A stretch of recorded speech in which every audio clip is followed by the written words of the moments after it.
Hello, MomCo mamas. I am so excited to talk to you today all about spreading and delivering kindness and gratitude in your home to see more of that out of your kids and family. And so I am going to share my screen. I know that you have a workbook page. If you want to make sure you have that out and ready to go, we are going to dive in. Here we are.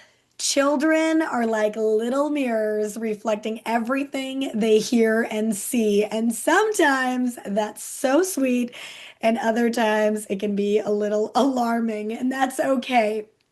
What we're going to talk about today is how can we truly show up as the moms that we know we can be to model that positive behavior and that positive way of thinking into our children.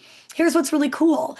Kids are always looking to imitate us. Why is that? So, copying behavior helps children bond with the adults and the people in their lives. So, you'll notice a lot of times kids will mirror each other when they start playing together because they are looking to make a bond. I'm doing things just like you're doing things. It helps them understand social cues. It allows them to feel like they fit in and that they are going to be accepted into a space because they are mirroring those behaviors. And this is how they gain confidence. They imitate the people around them. And so let's take a little time out and think about our actions and our words and which of them do we want our kids imitating. And I like to say that we have control over our own words and our actions. We don't always have control over how our kids use their words and their actions. And so being really thoughtful of that. We are positive role models. Positive role modeling plays a critical role in shaping our kids' ability to communicate, to empathize, and to interact with others. And the cool part about being a mom is you get to be their role model in this season. Again, you have control over your words, your actions, and your beliefs. Meaning that if we can get really reflective today, if we can become super intentional about our words and our actions, we have the ability to shape their ability to communicate. We have the opportunity to help them empathize with other people and the situations around them. And we get the opportunity to help them positively interact with other people. And so, this is why we get to own and step into our ability to be a role model for them. You're talking all about kindness and gratitude today. And I wanted to give you a couple of ideas, some really easy strategies that you can implement literally when you pick your kids up from the childcare rooms today. So I like to say that you appreciate what you want to see more of. So as a culture coach and a motivational speaker, I speak to educators and leaders and managers, people in the corporate world and people in the education space and the medical space. And this is a message I give to all of them. And this is definitely a message I want all parents to hear as well. What you want to see more of, you need to start appreciating. Because when we can appreciate kindness, when we can show gratitude, our kids will start to see that, imitate that, and reflect that in interactions with other people. When I am out speaking and I talk about appreciation, I talk about using behavior focused compliments.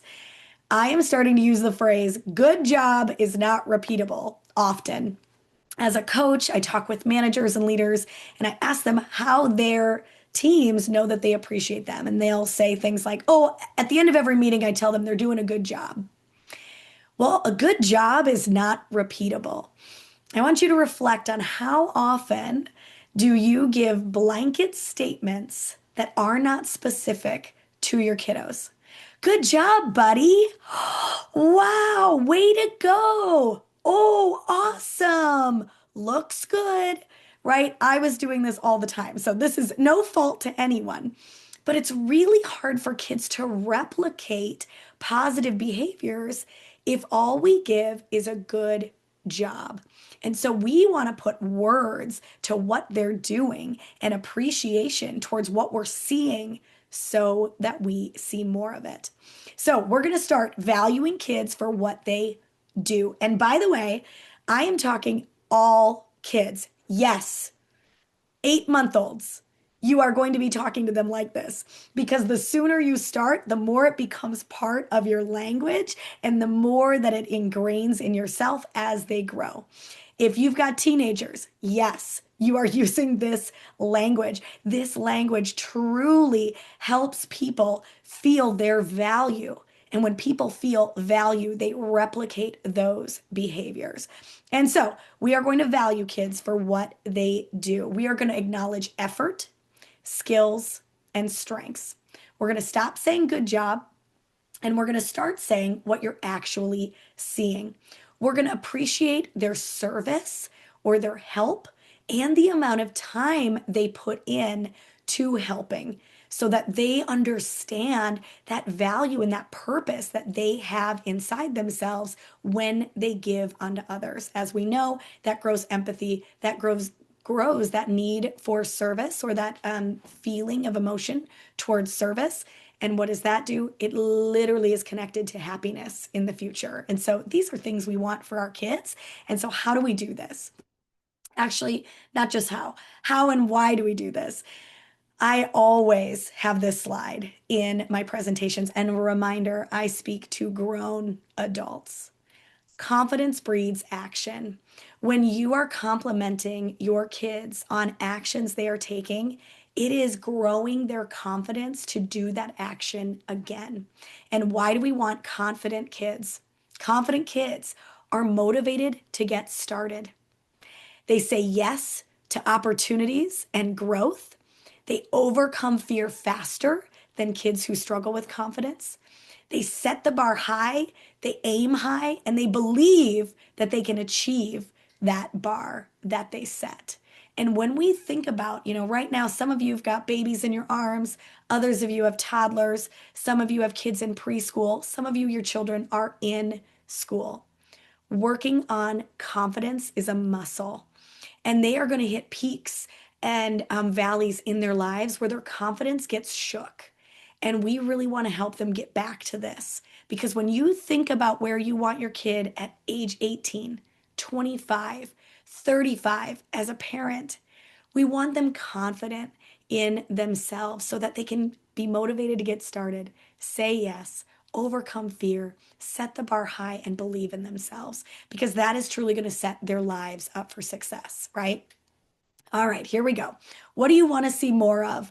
I like the phrase, see something, say something. It's a TSA phrase. I'm stealing it.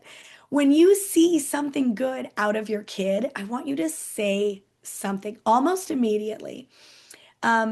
Quick thought about compliments, not always giving them in front of other people. I've really heard lately from my son that I compliment him in front of others and it is embarrassing. Now he's 11, and so I respect that. And I've really tried to start saying something when it's just the two of us later on. But so be thoughtful of when you're giving compliments. But we want to compliment them, like I said, for their effort. If you see them try to tie their shoe over and over and over, and they just can't figure it out and they give up, instead of focusing on the fact that they gave up, I want you to focus that they kept trying. I saw you try 3 different times. If we want to see independence out of our kids, now some of you are like, no, no, no, no, no, do not grow up, stay this little forever. I hear you. But also, when we think of them in life, we want to think of them as independent beings and those confident beings. And so saying things like, you got it. They get their socks on for the first time by themselves, and one of them is upside down and has the heel at the top. It doesn't matter. They're 2 different color socks. It doesn't matter. You got it. You put your socks on all by yourself. Way to go, right? So we're complimenting on those behaviors. When we see kindness, when we see sharing, and we know it's a strength of one of our children, we're going to make sure to say something about that. All right, my formula, it's called the 3 W's. I'm going to have you practice this on your page in front of you in just a second.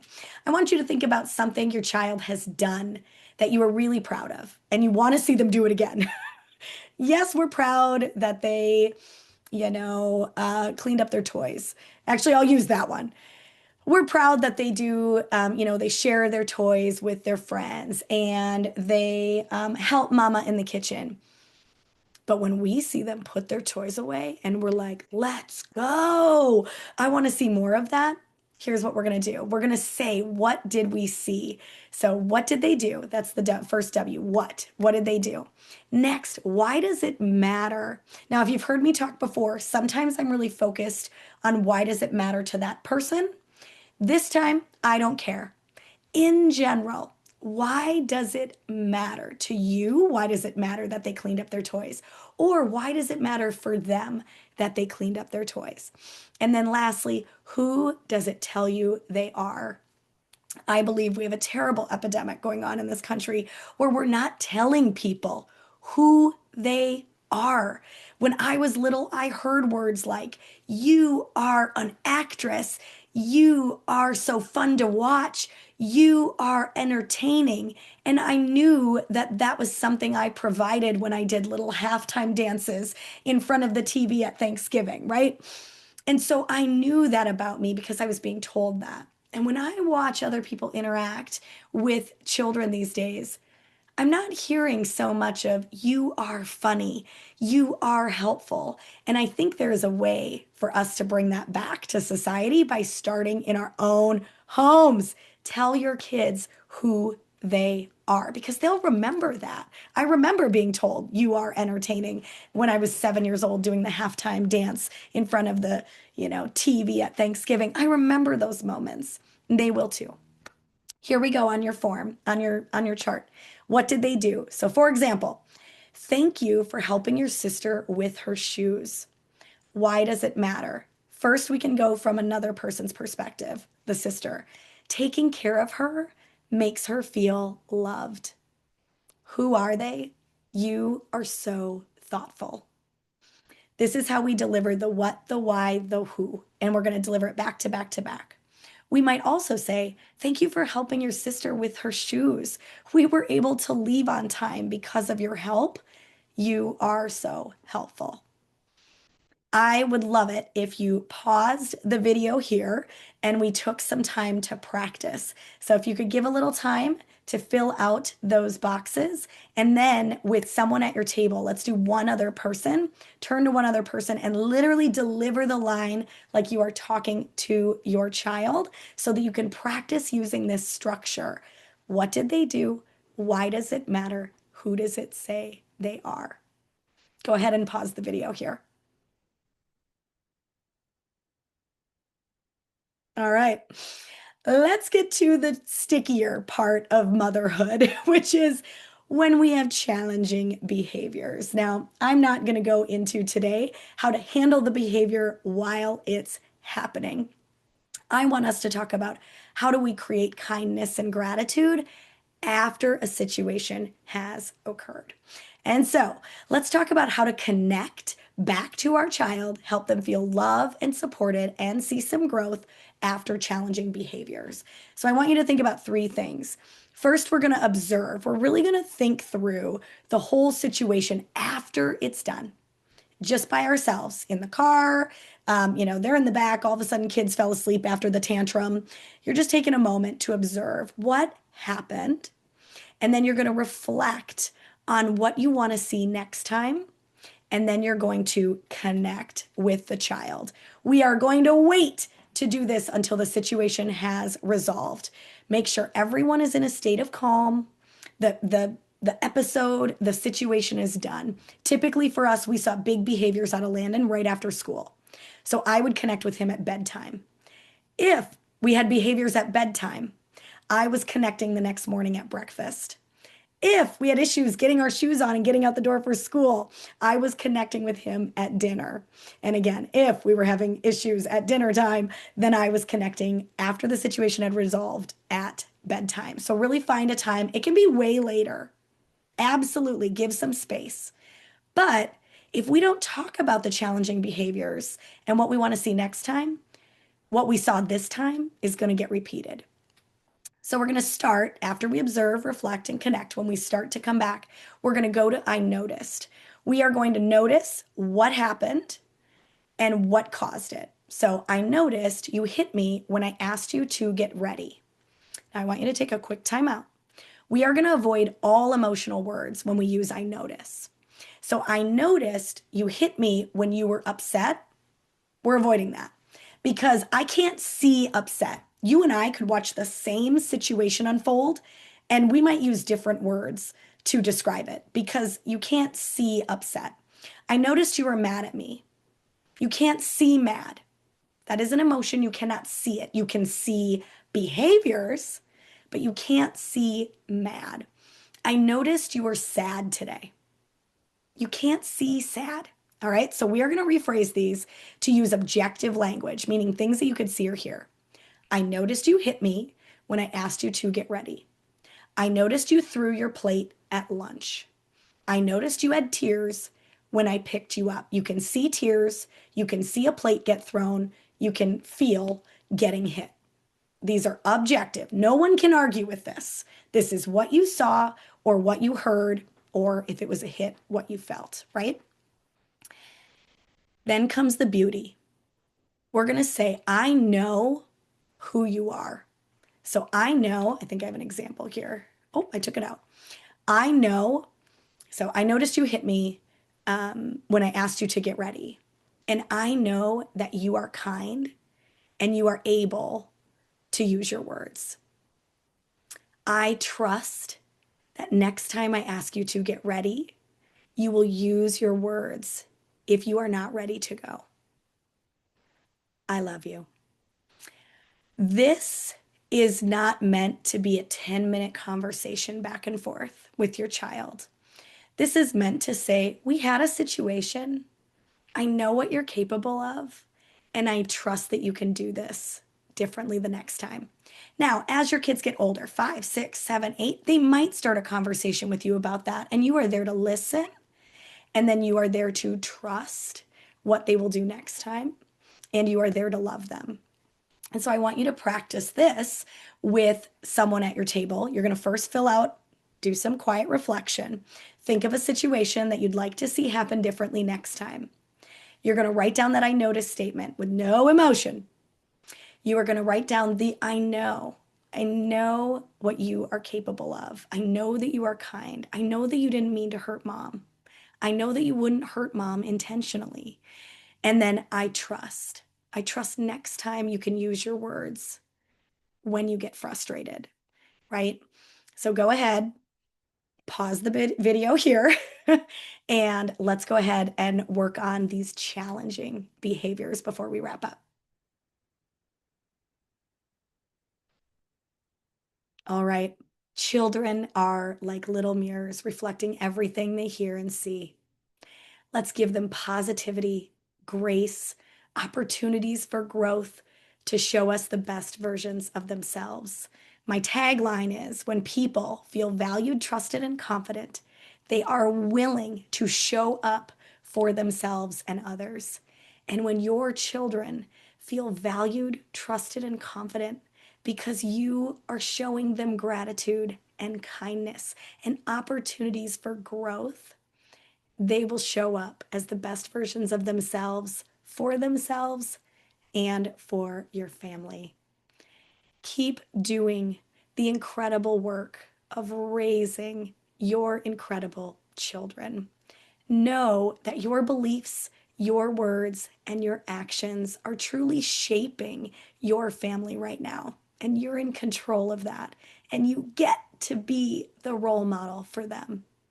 Keep going out there and making change to deliver the best version of yourself for your kids and others. Love you guys.